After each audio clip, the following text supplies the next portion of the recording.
To our call. This is the Attract Soulfully Loved call for the month of May. It is the 10th day of May 2025, and I've been looking forward to presenting this session today. It's been quite a journey to explore a solution for the problem that is facing smart women today, and I think I've got my finger on the pulse. And today I'm going to be giving you an overall view that you yourself can understand all the requirements for you to live prosperously, especially in the area of spousal satisfaction. So that's what we're going to be looking at. So we are all here with a singularity of purpose. We're here to open up to experience a more prosperous experience of life. Last year, I focused a lot on relationships and the dynamics around creating relationships and, how people get married from the state that they're in, needy, anti-needy, and so on and so forth. We'll talk a little bit about that today. But the beginning of this year, I said the best way for me to teach this, I realize, is by supporting a prosperity consciousness. So anybody who develops a prosperity consciousness can actually very easily have people, things, and experiences in their lives that actually support their satisfaction. So if you develop a prosperity consciousness, if you open up to being pleased in life, if you're comfortable with being pleased in life, if you open up to having people, things, and experiences that add to the quality of your life, and you're comfortable with receiving it, then you are prosperous. Prosperity consciousness, another word for that is a receptivity consciousness, where you can receive, where you can attract and receive people, things, and experiences into your life that add to your life. So we've been speaking about attracting an ideally suitable spouse. And yes, that's definitely one of the things that we are specialized on attracting and having in our lives. But generally, it falls within the ambit of prosperity consciousness.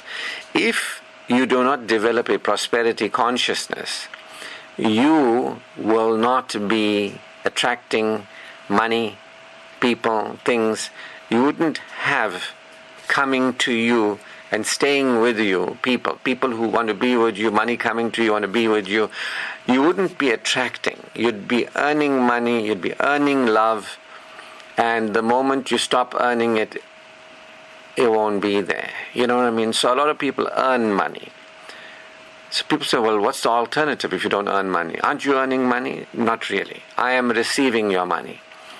I am enjoying what I am doing with you. This has been a challenge for me.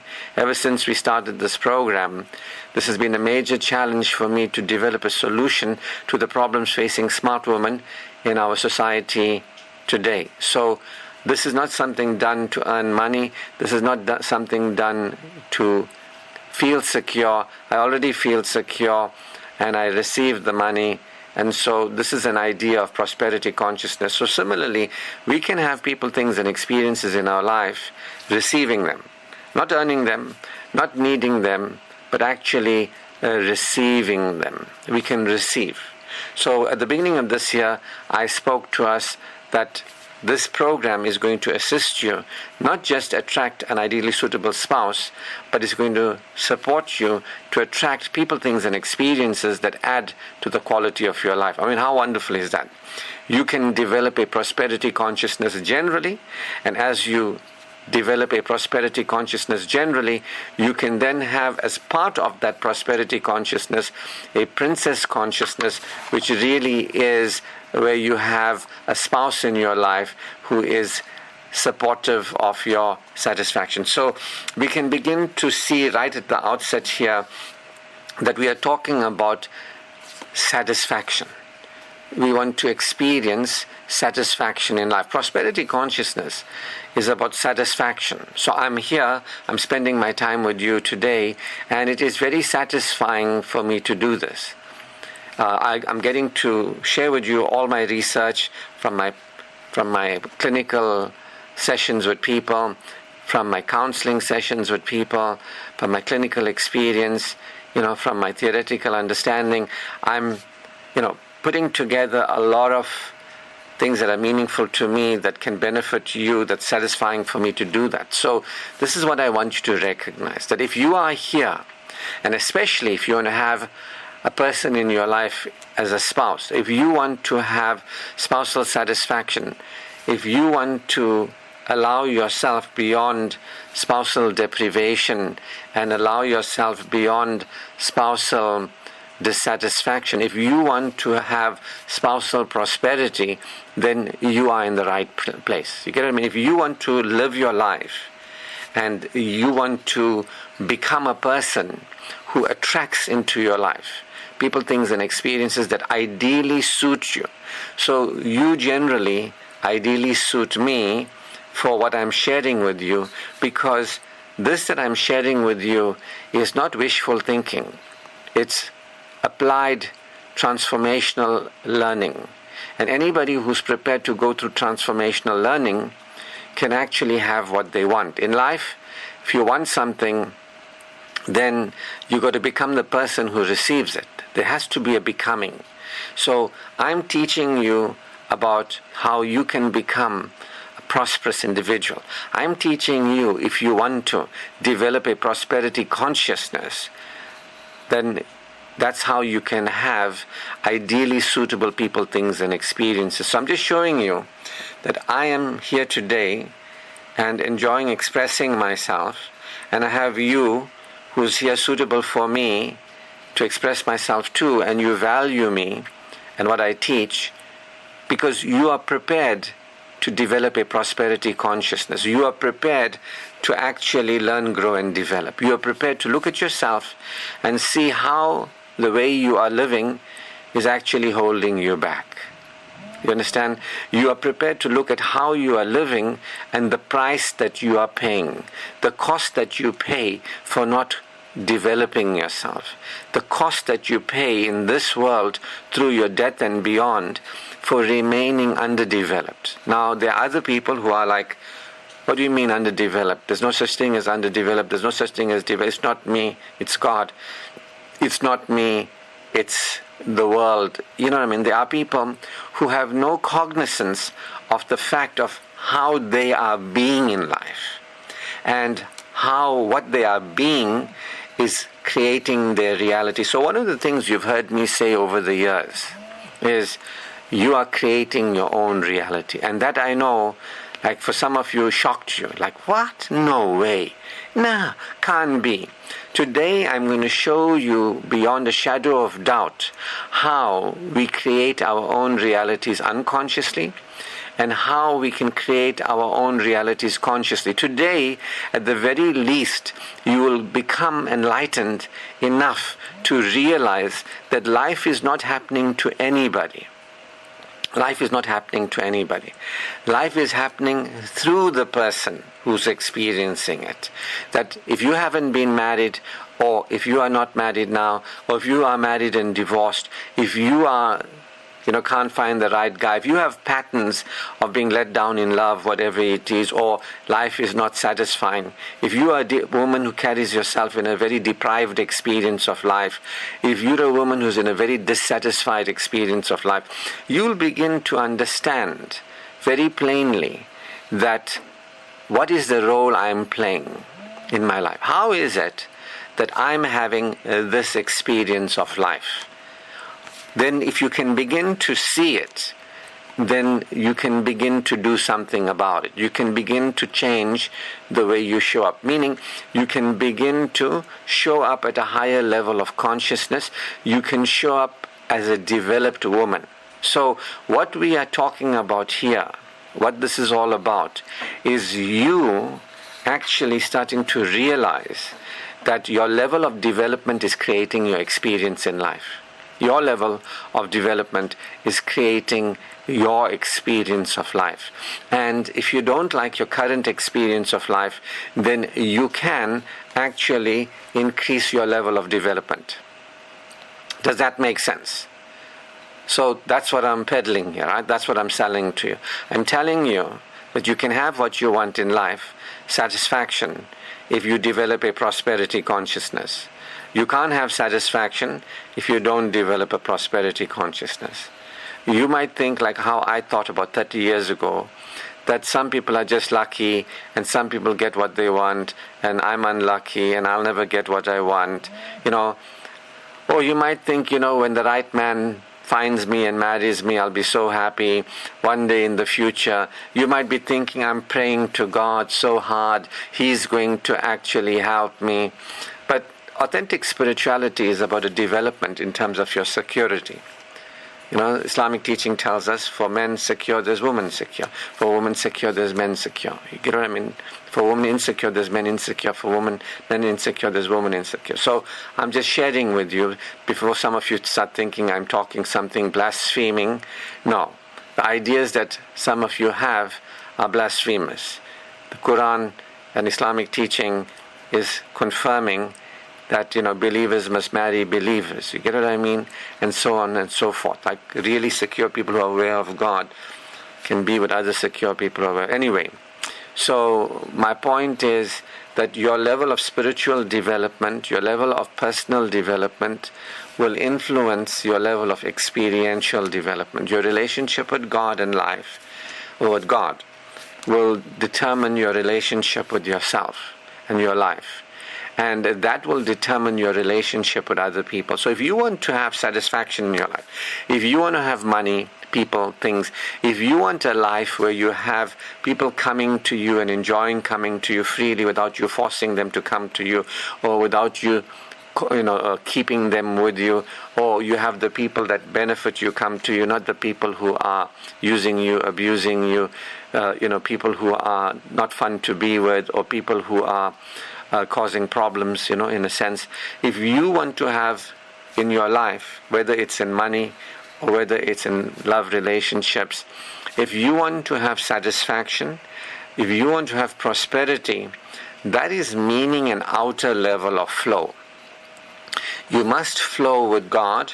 You must experience a natural good feeling within yourself that's got nothing to do with anybody, but to do with God. If you can feel secure within your being, if you can experience being secure within your being, if you can feel good by yourself, instead of saying, I need money to feel good, I need a man to feel good, with the right money I'll feel good, I won't feel bad, with the right man I'll feel good, I won't feel bad, I feel bad without money, I feel bad without a partner.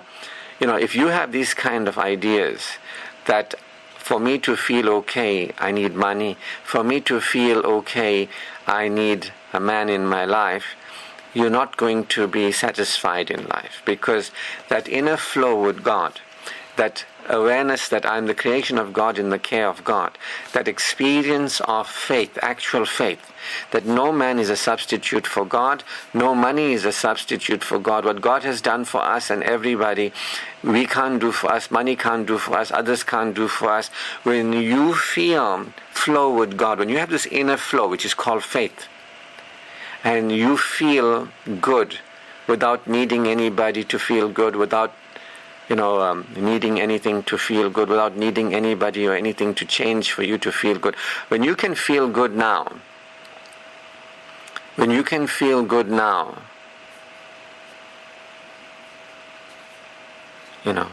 without anything in the outside world, that is called security. You've got to have that inner flow.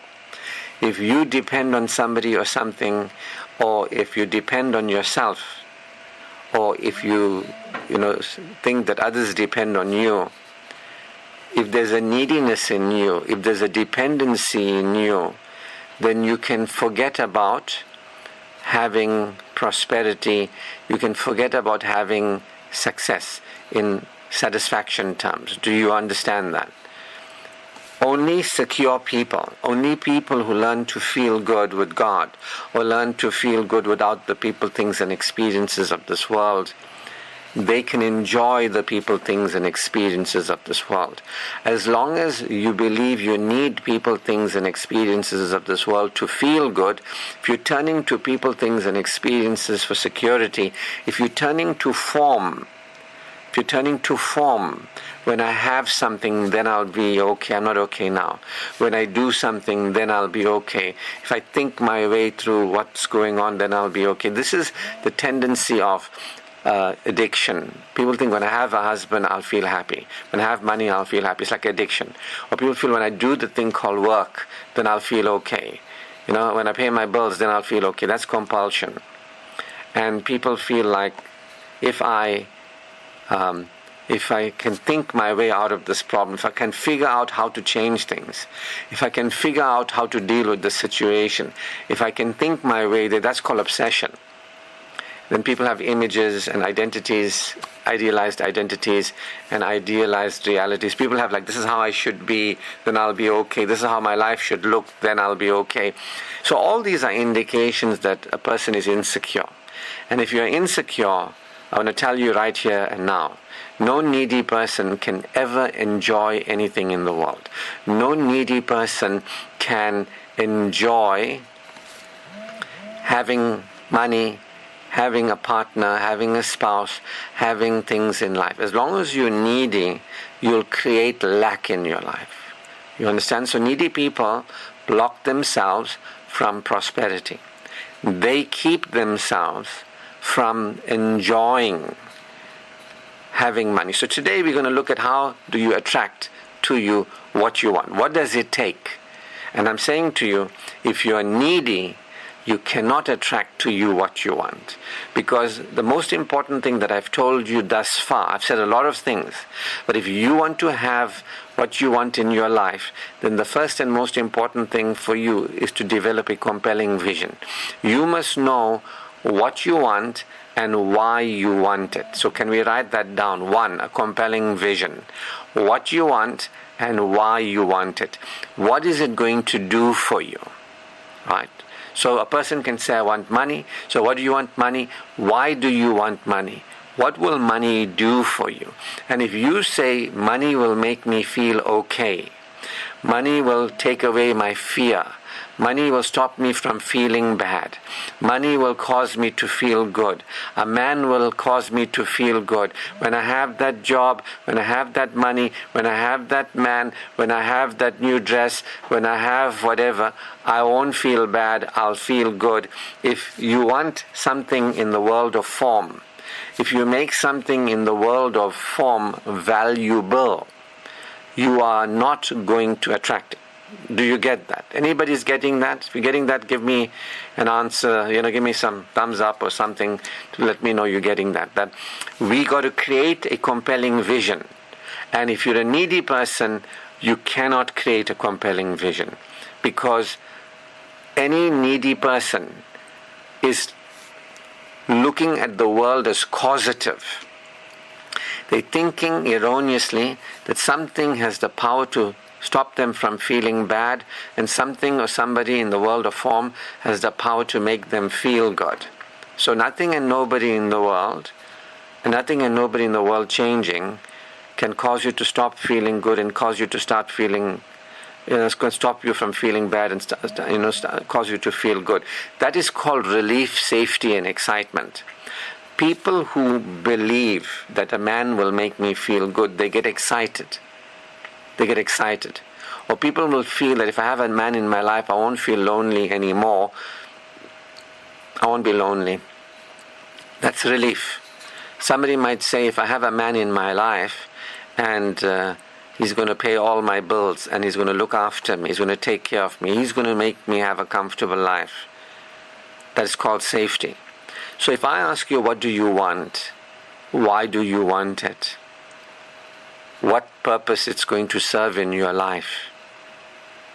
And you say, I want something, but then you make it valuable instead of valuing it. There's a very big difference. Only God is absolutely valuable. His creation we value. He has given us value, created us with value, and when we look at other people, we are to value people, things, and experiences without making them valuable. Anytime we make anybody or anything in the world valuable, anytime we think something in the world has power, or something in the world is going to make us okay, something in the world is causative, anytime we make anything in the world causative, then we get into trouble. We get into trouble. Because nothing in the world is causative. In Arabic teaching, it's called shirk. Anytime you think anything in creation has power, it's shirk. You're associating partners with God. Nothing in the created world has power. God alone, the creator of the created world, has power. So who would like to tell me what I just told you? Who would like to explain to me what I told you so that you can tell me that you understand? That no needy person can create a compelling vision. Because when I ask you what you want, you'll tell me what you want, but you'll want it to avoid feeling bad. You'll want it so that you can try to feel good. You will want it from neediness, and therefore you can't have it, because anything that is serving you in prosperity is not something that is needed. It's something that is desired for the purpose of enjoying your life. Prosperity consciousness is not about happiness. It's about happierness. No man, no money, no job, even what I'm doing here today, it's very satisfying for me to sit here in front of you and share what I have gleaned over the last 1.5 years studying this and developing this work. It's very satisfying, but it doesn't make me happy. I sit here as a happy man. You get what I mean? And this opportunity is serving me in happierness. So if you begin to understand that for me to have what I want in my life, for me to attract what I want in my life, I require to generate a compelling vision. A compelling vision is, it's like, what do I want? And why do I want it? What purpose is it going to serve for me? What do I want? Why do I want it? What purpose is it going to serve for me? You know what I mean? And if I'm needy, if I'm not already happy, if I don't feel okay without the man, the money, the job, the forms of this world, I will not be able to create a compelling vision. The compelling vision is created by somebody who's already feeling okay, who's feeling secure, who's saying, I don't need a man, I don't need money, I don't need the things of this world to be okay. I'm a creation of God. I'm in the care of God. We all are okay. We all a favored creation of God. Nothing in the world is going to replace God. But the things of this world have been put there by God to serve us in our happiness. Nothing in the world is here for our happiness. Our happiness is because God is kind and God is loving, and we are created human beings. We are given favors of God. We have the gift of existence as spiritual beings. We are fourth density beings. Spirituality is our security, right? We have a relationship with God. So if you don't have that relationship with God, if you deny God, if you deny the favors of God, if you deny the will of God done in your favor, if you're unaware of how loved you are by God, you might say, I need to be loved by a man. If I have money, people will love me, whatever, right? So who can explain that to me? In order for you to attract what you want into your life, you must have a compelling vision. You must know what you want and why you want it. You must value it without making it valuable. You must feel secure so that you can focus on happiness, satisfaction. You're not looking to it to experience security. You already secure, you're already okay. You're not looking to it to feel okay. You already are okay. You're looking to it so that you can experience happiness, satisfaction. It's not for security. It can't make you secure. It's for satisfaction. It's for happiness. It's not for your happiness. It's for your happiness. Your happiness has got nothing to do with anybody or anything in the world of form. The world of form is in support of your satisfaction. That is your God-given right to claim the potentials and possibilities. So did I explain that sufficiently? Who'd like to tell me? All right, let's hear. I just said about why insecure people, needy people will never have what they want. They, coming from neediness, they will have a perverted relationship with the things of this world. They will never turn to the things of this world for the benefit that these things are to them.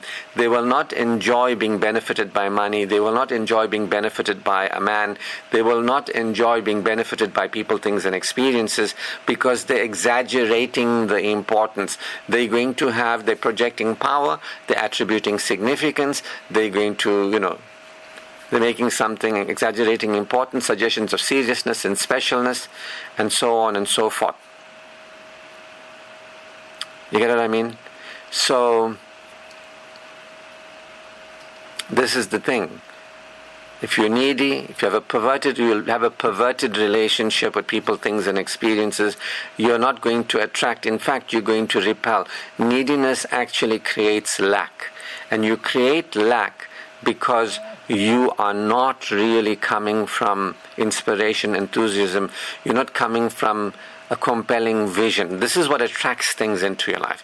When you're inspired by satisfaction, you attract things into your life. Now you'll understand how beggars and needy people create lack. Like I told you earlier, I said to you today, some of you who want to understand how you create your reality, you're going to understand it like you've never understood it before. Because I'm going to explain it like I've never explained it before. Plainly and simply. You might have ideas that things are happening to people and all that. But once you begin to look like this scientifically, pragmatically, you begin to notice that yes, when people are needy, they push away the things they need. When people are needy, they keep themselves from being supported by the things that they can have that can benefit them. Anybody who's needy will never experience being benefited. It's their own neediness. It's their own perversion with the world. It's their own denial of their okayness with God. Remember, the Quran tells us, verily in the remembrance of God, hearts experience assurance. No man is going to make you feel the assurance that only God is going to make you. You're going to feel with God. You can't even make yourself feel any assurance the way that you can feel with God. So, who's going to explain to me? Any hands? Go ahead. I can't see your hand up. Just go for it. For sharing that. So, why would insecure people never have what they need? Anything you need, you'll never have. So it's not that they want money, or they want a husband, or they want a place to live. Because you can use this with any form, right? You can say, I'm looking for a place to live, that's going to suit me and all that. But if you're scared, like, I'm spending money on rent, I should rather buy my own place. Every month I'm spending money on rent, and I need to stop spending money on rent. This is not helping me. And you're not feeling secure, you're feeling bad, If somebody is feeling bad and they are attempting to avoid feeling bad with something in the world, if they think something in the world can stop them from feeling bad, or something in the world can make them feel good, which is trying to feel good, see, but they're not already feeling good, that is security or okayness. They don't feel happy now, you see. So to have what you want in life, you got to feel happy now without the thing. And that's the only time you can consider how much more happier you will be with the thing. Somebody says, I'm spending money on rent every month, and that they're worried about that and affected by that.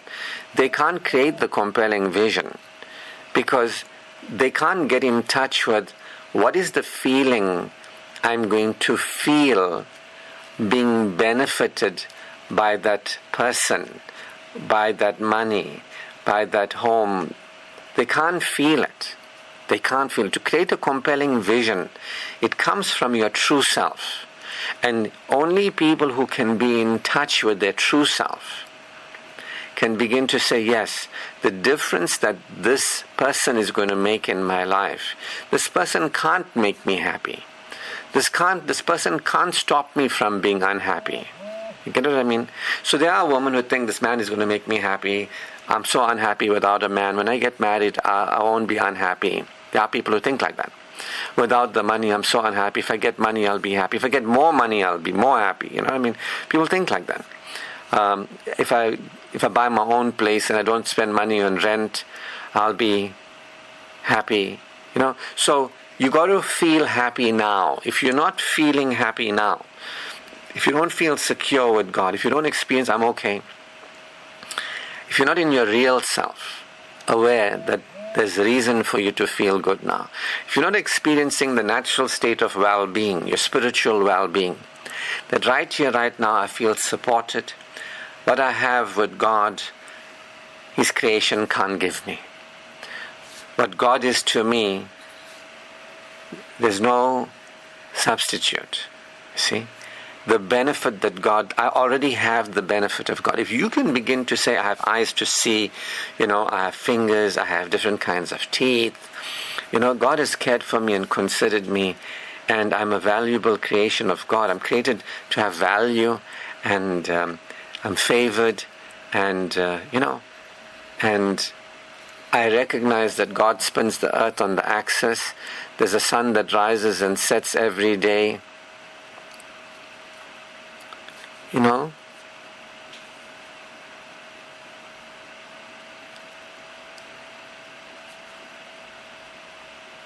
start realizing no person or anything in the created world can cause the earth to spin. No person or created world or place to live is going to cause the sun to rise. My existence, our continued existence as favored creation, has got nothing to do with anybody or anything within creation. Creation depends upon God. So if you have that kind of security within you, if you really are aware and experiencing security, you can experience that I'm happy. What I have with God, no money can replace, no man can replace, no place to live can replace. There's a very big difference. Money, forms, people, they don't have that power. Once you start seeing it, they don't have the power to make you not feel bad. They don't have the power to make you feel good. It's you becoming aware, and you realize I have every reason to feel good, and you start feeling good naturally. You experience that well-being. From that state of well-being,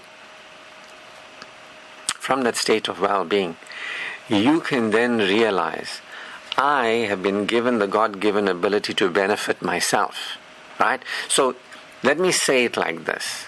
If you want money, if you want a spouse, if you want a home to own or whatever, if you want any form in the world, it's there for the benefit it is to you. You understand?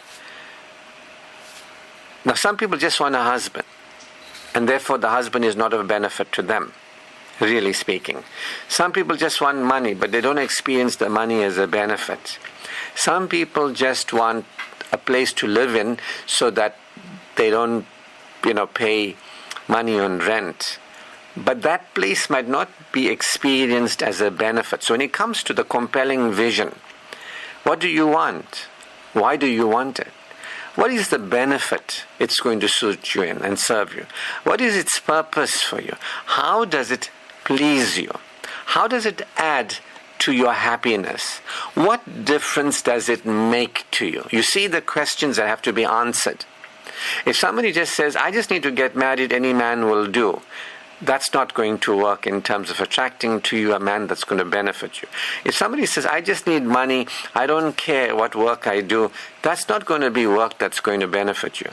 If somebody says, I want a house to live in, to own, and I don't care about anything else, the place might be cold, the place might not be right for the neighbors, might be rowdy. You get what I mean? So people can get husbands, but they're not husbands that benefit them.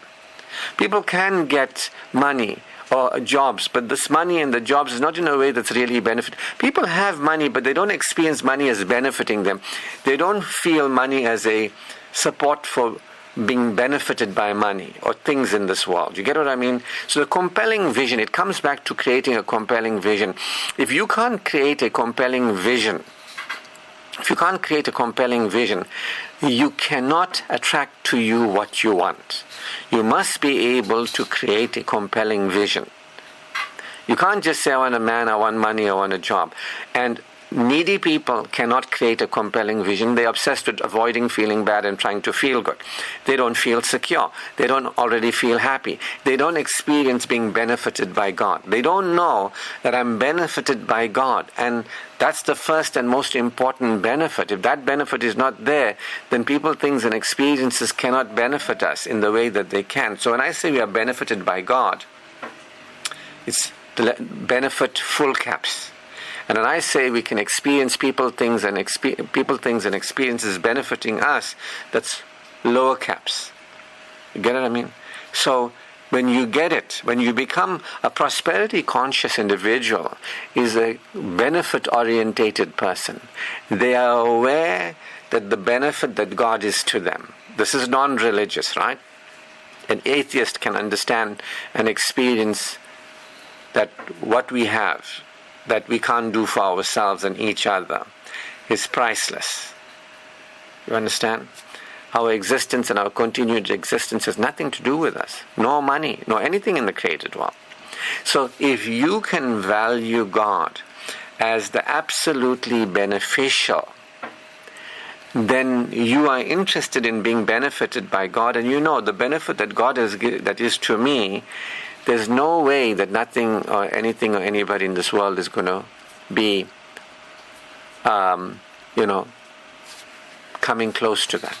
Then you can put the world in its place. It's important, but not over important. You don't exaggerate the importance. Now, when you look at beggars, needy people, and all that sort of thing, they exaggerate the importance of money. If we don't have money, we need the money, we need the money, we need the money, we need money, we need. So that's why they push it away. So needy people create lack. They create lack through their own neediness. They don't realize we have God. And money is not that special. It's not because of money we live. It's because of God we live. You get what I mean? So people don't get that. When you realize the benefit that God is to you and you feel happy about that, you can put the world into perspective. And then you can realize that the people, things, and experiences of this world is for benefiting us, but in a way that the world can benefit us. And what is that benefit? You see, what is that benefit that the home is going to be to us? That's a compelling vision. What is the benefit that that husband is going to be to us? That's a compelling vision. If you cannot write your compelling vision as this is the value that a spouse is to me, this is why I want a spouse. Together, we enjoy happiness. He's not going to make me happy. I'm already happy. But with him, I'm happier. You get what I mean? I'm already happy. But with him, I'm happy. If you can't tell me what the happiness is that you feel with a partner in your life, you haven't created your compelling vision. So, thank you so much for your sharing. From being secure, from knowing you're okay, see? You know you're okay. We know we have what we require. Oxygen to breathe, we have what we require. You know what I mean? The earth to spin, we have what we require. The benefit of oxygen being supplied, and it's got nothing to do with us. The benefit of the earth spinning, it's got nothing to do with us. The supportive nature of life, we already have. It's got nothing to do with it. We already exist. We already exist. So that's the happiness. See? What we require, what we need, we already have. What we need, we already have. We don't need anything. The joy of awareness, of the realization that right now, whatever we need, we already have. And therefore, we're not needy. We need God, we already have God, we're not needy. God has created us, continues us, and even if somebody else doesn't like us, it's fine. God created us and continues us. You understand? So, if you're coming from that level of spiritual joy, of saying, whatever we require, we already have. Whatever we desire is already in the world. There's nothing missing. There's nothing lacking. There's no lack. We don't need. we have value, we are loved by God, we feel good. Our relationship is with God. The first and only real relationship is with God. You can't turn to a man to be loved by a man thinking he's going to make it for him to look after you. A man can do many things for you. A spouse can be there for you in many ways. But one thing money and a spouse can't be there for you is as a substitute for your awareness of God consciousness. If you don't have God consciousness, you won't experience spiritual joy of non-neediness, of feeling worthy, of feeling that assurance, I'm loved, I'm cared for, I have God loving me. Nothing is missing, nothing is lacking. See, from that peace, from that joy,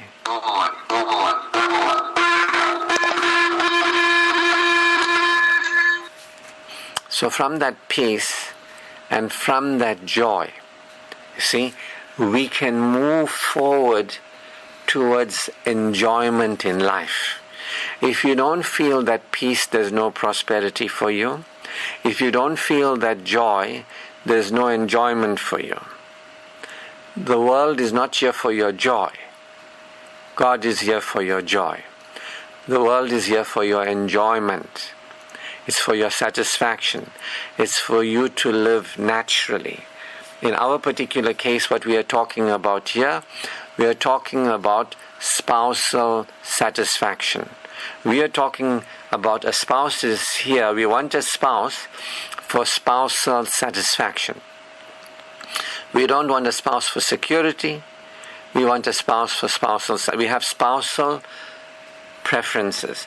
There's things that God has done for us and no spouse can do for us. But God doesn't do what a spouse can do for us, so He created for us spouses. Remember what it says? Created you from one soul into pairs, that you may take partners from among yourself, that you may dwell with each other, put love and compassion in your hearts, that you may dwell with each other in tranquility. So there's no way you're going to dwell with a partner in tranquility if you're insecure. There's going to be no love and compassion in your heart. You're not going to have a partner who has love and compassion. You get what I mean?